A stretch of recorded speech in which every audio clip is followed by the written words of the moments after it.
Welcome to the Explainer. Today, we're diving into a really common puzzle that trips up a lot of traders. How in the world do you accurately compare the momentum between, say, a $20 stock and a $500 one? Well, we're going to look at a pretty elegant indicator that was designed to solve this exact problem. Okay, so let's just start right there with the core problem. A $2 move in a $20 stock, that's a huge 10% gain. But that same $2 move in a $500 stock, it's barely a blip on the radar. So how do you measure momentum in a way that's consistent no matter the price? How do you get a true apples-to-apples comparison? To really get the solution, we've got to first look at a tool that I'm sure many of you already use, the MACD. It's a fantastic indicator, don't get me wrong, but it has one key limitation that really paves the way for a more elegant approach. So the MACD works by measuring the absolute dollar difference between two moving averages.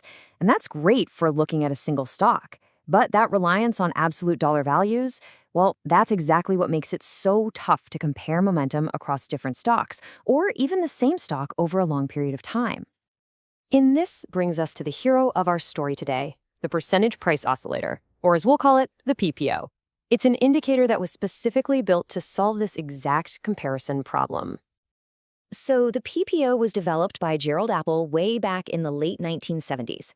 It takes the same basic idea as the MACD, but with one absolutely crucial twist. Instead of showing you the difference in dollars and cents, it shows it as a percentage. In other words, it thinks relatively, not absolutely. And that's exactly why people call it an elegant indicator. It standardizes momentum. It turns it into a single, easy-to-compare number, letting us look at any stock on a totally level playing field, no matter what its price is.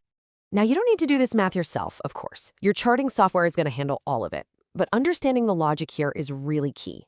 By taking that difference and dividing it by the moving average itself, it turns an absolute number into a relative percentage. And that right there is the PPO's secret sauce. So how does the PPO actually stack up against its more famous cousin, the MACD? Let's put them right next to each other and see what happens. Okay, here's the bottom line. The MACD gives you a raw dollar value, something like plus 64 cents. The PPO takes that same information and converts it into a percentage, like plus 2.85%. And that simple shift from absolute to relative makes all the difference in the world when you're trying to compare things. And we can see this perfectly with a stock like Intel. The MACD shows you these little momentum swings in cents, which is kind of hard to put into context, right? But the PPO, it translates that into a really clear percentage change. That's something you can understand instantly. And this difference, it becomes even more obvious with those high-priced stocks. A company like Google might have MACD values way up in the double or even triple digits. And that makes it almost impossible to compare its momentum today versus, say, 5 years ago when the price was much lower. But the PPO, it just stays in a consistent, comparable range. And this is the PPO's biggest advantage, hands down. It lets you look at two totally different stocks in the same sector, like Dell and HP, and directly compare their underlying momentum, even if their share prices are worlds apart. So, we get why the PPO is so useful. Now, let's talk about how traders actually read its signals. And hey, if you've ever used the MACD, this is all going to feel very, very familiar. The most basic signal is what's called the zero-line crossover. When that PPO line moves up and crosses above zero, it's telling you that the short-term trend has just overtaken the long-term trend, a potentially bullish signal. And of course, the exact opposite is true for a cross below zero. Now, for a more sensitive signal, traders watch for the PPO line to cross its own 9-day moving average, which is known as the signal line. This can often give you a much earlier heads up for potential entries and exits instead of waiting for the whole indicator to cross the zero line. And finally, we have divergence. This is a really powerful concept. It happens when the indicator and the price start telling two different stories. For example, if the stock's price is rocketing up to new highs, but the PPO isn't, it's making a lower high, that's a big warning sign that the upward momentum might be running out of steam. All right, let's wrap this all up. What's the real practical advantage of adding the PPO to your trading toolkit? The PPO really brings some unique strengths to the table. It lets you make those true apples-to-apples comparisons between stocks.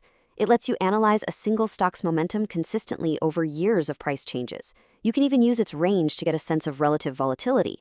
And crucially, you can spot those potential trend-reversing divergences.